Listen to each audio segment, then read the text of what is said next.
अल्लाहु अकबर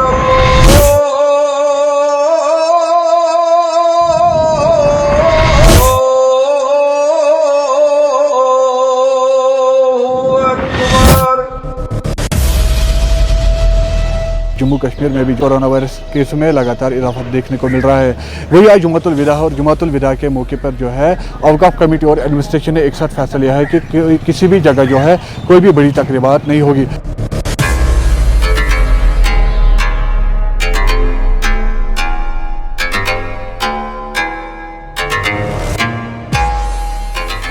हम इस वक्त मौजूद है नवाटा के जामिया मस्जिद के पास और आप देख सकते हैं यहाँ पर जो है पूरी तरीके से बंद किया गया है और जो गेट है वो भी बंद किए गए और ताला लगा के है। अगरचे जुमातुल विदा के मौके पर जो है हर एक जगह गहमा गहमी होती थी, तकरीब बड़ी बड़ी तकरीबात होती थी, मगर आप देख सकते हो कि यहाँ पर जो है किसी को भी अंदर जाने की इजाज़त नहीं दी जा रही है।